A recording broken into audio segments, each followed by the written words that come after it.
জামাত সে তো আসলে শরিয়া বাস্তবায়ন কেন করবে, সে তো নিজেই শরিয়াত অনুযায়ী চলে না। কিন্তু যারা ইসলামের নামে শরিয়া কায়েম করবে না, এরা ইসলামী আন্দোলনের সাথে কোনোদিন ঐক্যবদ্ধভাবে চলতে পারে না। ইসলামী হুকুমাত কায়েম করার জন্য, ইসলামী হুকুমাত কায়েম করার জন্য আমাদের চেষ্টা।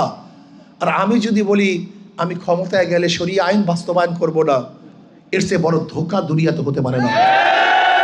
এর চেয়ে বড় ধোঁকা দুনিয়াতে হতে পারে না। আজকে এখানে যারা আসছেন, কিসের জন্য আসছেন? ইসলাম কায়েম করার জন্য না, শরিয়াতকে বাস্তবায়ন করার জন্য না। আমাকে ভোট দিবেন ইসলামের জন্য, ত্যাগ করবেন ইসলামের জন্য, আপনার রক্ত দেবেন ইসলামের জন্য, আপনার সাধনা করবেন ইসলামের জন্য। অথচ আপনি বলবেন ইসলাম কায়েম করবেন না, শরিয়াত বাস্তবায়ন করবেন না। আমার চেয়ে বড় ধোঁকাবাজ দুনিয়াতে হতে পারে না।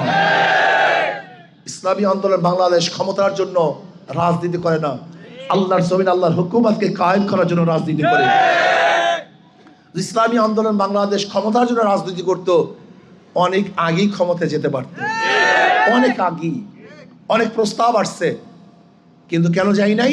ইসলাম হুকুমাত কায়েম করার জন্য।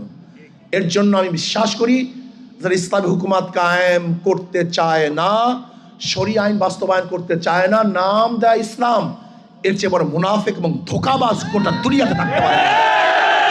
আসুন, মুখে যা বলি কাজেও তা করি। আর আমি দেখি জামাত সে তো আসলে শরিয়া বাস্তবায়ন কেন করবে, সে তো নিজেই শরিয়াত অনুযায়ী চলে না।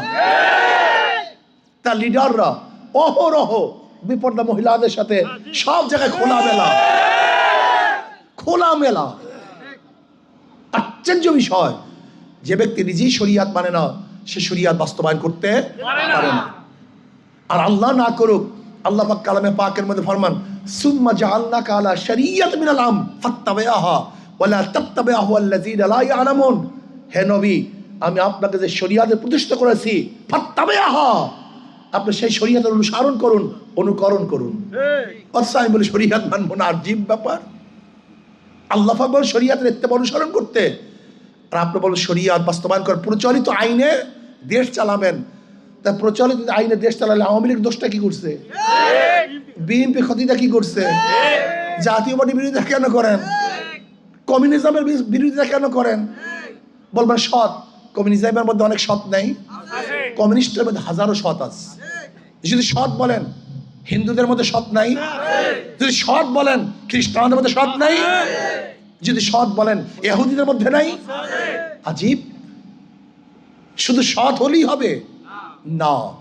আমি চাই শরিয়াতের আইন বাস্তবায়ন করার মাধ্যমে প্রত্যেকটা জনগণের অধিকারকে ফিরিয়ে দেওয়া। যদি শরিয়াত কায়েম হয়, সেখানে হিন্দুরাও সুখী থাকবে, সেখানে ইহুদিরা সুখী থাকবে, খ্রিস্টানরাও শান্তিতে বসবাস করতে পারবে, এবং প্রত্যেকটা জাতি ধর্ম বর্ণ নির্বিশেষে প্রত্যেকটা মানুষের শুধু অধিকার নয়, এমনকি জানোয়াররাও সুখে শান্তিতে বসবাস করতে পারবে। এর নাম শরিয়াত।